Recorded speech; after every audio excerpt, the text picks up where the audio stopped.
Bonjour, on se retrouve aujourd'hui pour la question du lundi. Alors, je dis plus rien pour mon couvercle, hein, je fais mon montage toute seule. Alors,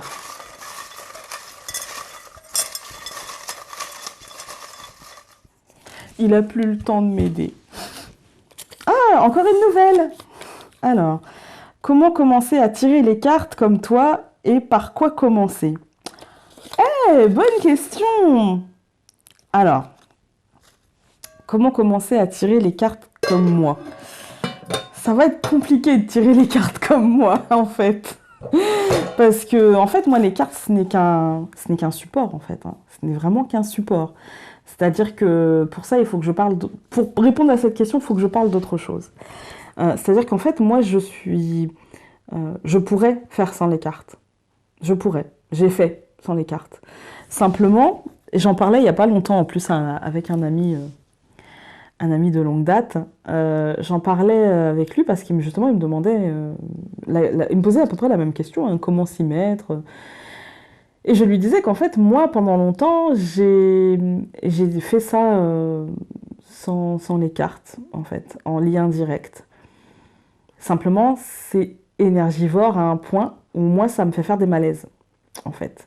C'est-à-dire que je peux capter directement. Alors, il ne parle pas avec ma bouche, hein, c'est-à-dire que j'entends, je vois, etc., sans support. C'est-à-dire que je n'ai pas de ligne directrice, en fait. C'est-à-dire que la personne va me poser une question, je vais essayer de me connecter, ça va prendre, je vais le sentir là, et puis je vais avoir des mots que je vais entendre dans ma tête, je vais avoir des flashs, je vais avoir des choses comme ça. Mais alors ça, au bout d'un quart d'heure, 20 minutes maximum, après, je m'assois et des fois je tombe, en fait, hein, clairement. Je tombe de fatigue, ouais, faut que je dorme, quoi. C'est comme si j'avais fait un marathon, quoi. Je suis épuisée. Et du coup, c'est vrai que les cartes, sur le coup, ça m'embêtait parce que c'est le code qui est chiant à apprendre. Comment apprendre le code avec un livre ou avec des vidéos explicatives, mais surtout avec de la pratique et en se trompant et en se retrompant et en n'ayant pas confiance en soi et puis en prenant un peu plus confiance. C'est long, c'est fastidieux. Pour moi, les cartes, c'est le travail d'une vie, en fait. C'est le travail d'une vie. Et je pense que ceux qui, comme moi, peut-être ne mettent pas une vie, on va dire, à comprendre, à dialoguer avec un jeu de cartes, c'est peut-être qu'on traîne ça d'une vie antérieure, sûrement. Et donc, comment apprendre à tirer les cartes tout court? Moi, je dirais avec beaucoup de patience, de ne surtout pas... alors, de regarder les vidéos explicatives, comme je l'ai fait, comme je les propose, hein, mais de ne surtout pas se servir de ça comme d'une Bible. Non, non, non, non. En fait, dans un tirage, par rapport à une situation, si je vous mets 3 cartes ensemble, par exemple, on parle du lot normand, je vais vous mettre le cœur, ouais, je vais vous mettre le cœur, je vais vous mettre l'anneau et je vais vous mettre la croix. Eh bien, si ces 3 cartes-là sont dans un tirage sentimental, je vais vous parler de la fin d'un mariage, de la fin d'une union, de la fin de quelque chose, d'une lourdeur au sein du couple, au sein du mariage. Voilà.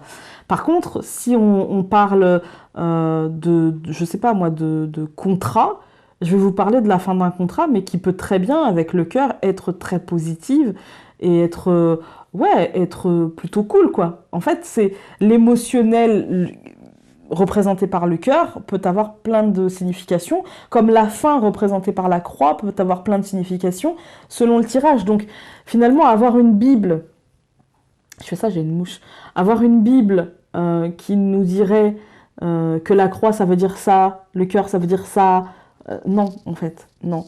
Je pense que chaque tirage, comment on sent les choses. Et pour tirer les cartes, pour moi, si on tire les cartes d'une manière très scolaire, il n'y a pas d'intérêt, en fait.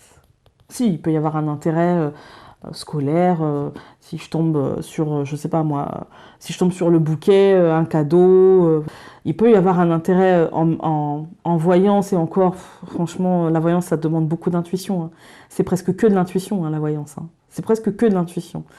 Et ce que je fais, donc moi, c'est une sorte de mélange entre voyance, guidance et déblocage un peu énergétique. En tout cas, pointage des blocages énergétiques, parce que déblocage, c'est vous qui faites le déblocage. Je pourrais mettre toute l'énergie du monde si vous n'avez pas décidé de vous débloquer, voilà.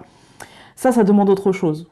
Alors si c'est juste pour tirer les cartes, ça demande de la patience, ça demande de la patience, ça demande de la patience, et ça demande surtout un peu de patience. Je suis désolée. Et ouais.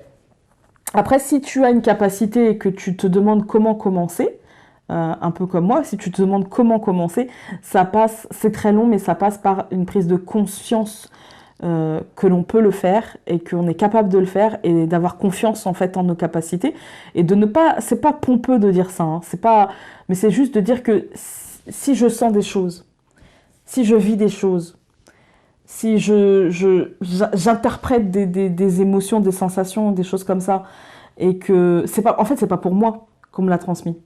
C'est pas pour moi, c'est pour les autres, en fait.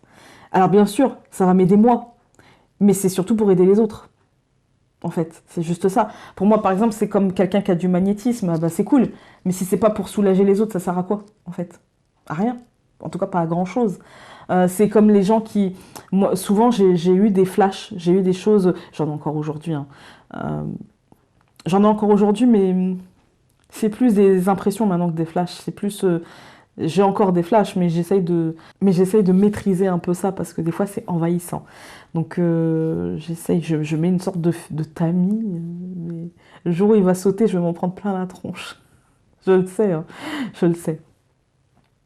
Et du coup, ouais, j'essaye parce que des fois, quand mon mari rentre, il a des énergies sur lui et pouf, des fois, pouf, et puis des fois, non, ça va, mais des fois, c'est lourd, quoi.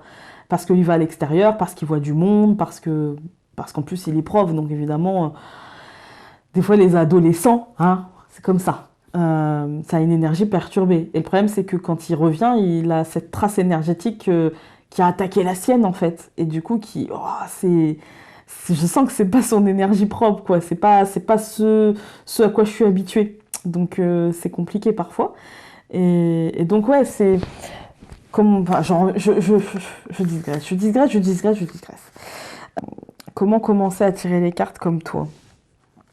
J'ai répondu avec beaucoup de patience, avec une béquille, avec du temps. Faut pas s'imaginer que en 6 mois de temps, tu vas pouvoir tirer les cartes à quelqu'un, etc. Après, si ça fait déjà quelques années que tu tires les cartes et que t'as de bons ressentis, ça, ah ben, lance-toi, en fait. Mais c'est de la confiance en soi. C'est que ça. Je dis ça, j'ai pas toujours confiance en moi. J'avoue, des fois, avant d'entrer en consultation, et très souvent, en fait, je sens le stress de la consultante, et du coup, ça réveille le mien. Mais bon, je souffle un coup d'encens, et ça passe. Je me recentre. Par quoi commencer? Alors, si vraiment t'es débutante, moi, je dirais que il faut que tu ailles vers un jeu qui te parle. Moi, chez moi, ça a été, et en fait, j'avais tendance à le conseiller, mais aujourd'hui, j'ai plus tendance à le conseiller. Je pense qu'il faut aller vers un jeu qui te parle. C'est-à-dire que si ça passe par l'achat d'un jeu du type fond blanc avec un dessin très classique, comme moi, vas-y. Moi, j'ai eu besoin de ça parce que déjà, même celui que j'avais colorié, mon tout premier, eh ben, c'était un jeu hyper classique, je crois encore plus classique que le Piatnik, hein, avec des dessins rudimentaires et très très très classiques, quoi. Après, tu as des gens qui vont avoir besoin, moi, ma fille, je sais que le jour où elle se mettra au Lenormand, je pense qu'elle aura besoin d'un jeu très coloré pour s'y intéresser, pour qu'il lui plaise, en fait. Elle a besoin d'avoir un bel objet pour commencer les choses, alors que moi, non, j'ai besoin d'avoir un objet très très simple, en fait. Ça dépendra de ta personnalité. Et puis voilà, je pense avoir répondu. Mais je crois que c'était une question avec plusieurs questions, et du coup que j'avais coupé. Donc, mais je pense avoir répondu à celle-ci, en tout cas j'espère. Par quoi commencer? Bah, déjà par acheter un jeu de cartes. Après tu peux commencer par t'acheter un livre. Mais franchement ce que je te conseille avant de t'acheter un livre, ou alors achète-en un mais pas très cher. Vraiment pas très cher. Juste pour avoir la... Mais bon ça sert à rien maintenant sur internet, tu peux trouver la signification des cartes. Franchement tu peux trouver. Et puis tu peux trouver des vidéos carte par carte. Enfin voilà. Après, si vraiment tu es comme moi et que tu as besoin d'avoir l'objet livre, eh bien achète l'objet livre. Et, mais ça ne doit être qu'une béquille. Tu dois toujours favoriser. Moi, ce que je faisais, c'est que je prenais donc un cahier, et puis sur une page du cahier, on va dire la page gauche, je marquais les cartes et je marquais les interprétations, tu sais, les combinaisons. Voilà. Je faisais un tirage en 9 cartes, un petit tableau, et donc je mettais, par exemple, si j'avais le cavalier avec la maison, je mettais des nouvelles qui arrivent à la maison, etc. Ça, c'est l'interprétation générale qu'il y avait dans mon livre, hein. Et de l'autre côté, je marquais ce que moi je ressentais. Sur la page d'à côté, je remettais la maison, le cavalier, etc., etc. Et puis je marquais ce que moi je ressentais.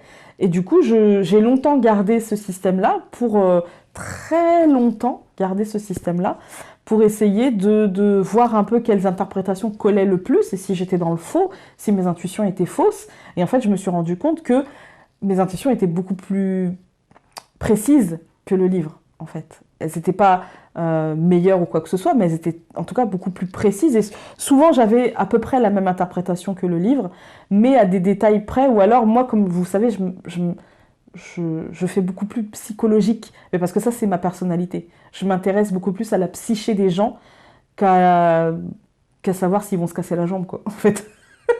Je m'en fous un peu. Mais ça, c'est mon côté très perché, hein. J'aime bien comprendre les gens, en fait. Plus que de voir ce qui se passe actuellement dans leur vie, ce qui m'intéresse très peu, au final. Vous savez, moi, je suis pas très commère, en fait, hein. Je suis pas très à essayer de savoir ce qui se passe dans la vie des gens. Ça m'intéresse pas. Par contre, savoir quel est leur schéma, les comprendre eux, leur personne. Et parfois même, avant même que eux se comprennent, avant même que eux aient perçu le truc, parfois j'arrive à... C'est rare, mais ça c'est pour les gens que je connais. Parfois ça m'arrive de comprendre avant eux, en fait, quel est le ressort de tout ça, de leur situation, de ce qui se passe. Après, en consultation, ce que je fais souvent, c'est que... alors, il y a deux écoles. Il y a des gens qui vont me dire, moi je te dis rien, tu me fais un tirage, je veux voir si tu me cernes. Et donc je fais. Je fais, et dans 80%, 90% des cas, c'est exactement ça. Après, les 10% qui restent, ça va être oui, mais. Parce qu'il y a des gens qui ont des blocages par rapport à la situation, qui la voient d'une manière comme dans un miroir déformant, en fait. Et qui vont accentuer sur la victimisation, sur le fait que c'est l'autre, ou sur le c'est pas moi, en fait, c'est pas de ma faute. Oui, je comprends, oui. Je sais que quelque part c'est de mon initiative, mais c'est pas de ma faute, j'y suis pour rien, je contrôle pas. Et donc là, on essaye de leur faire comprendre que si, c'est tout un travail. Mais ouais, moi, c'est plutôt dans l'aspect psychologique qui m'intéresse, en fait. Le ressort des choses, j'aime bien.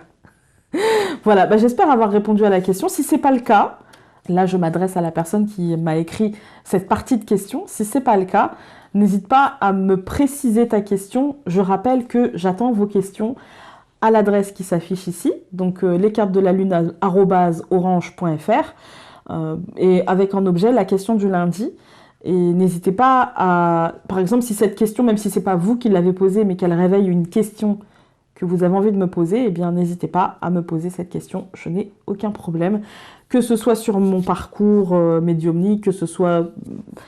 Voilà, c'est pas des questions, comme vous l'aurez compris, hein, c'est pas des questions voyance, c'est pas une question-réponse voyance, mais c'est des questions peut-être pour vous aider à comprendre ce que je fais, à comprendre ce que je vis, à comprendre qui je suis, à comprendre... Profitez-en, je m'ouvre. Voilà, sur ce, je vous embrasse très fort et du coup, on se retrouve demain pour une prochaine vidéo. Salut!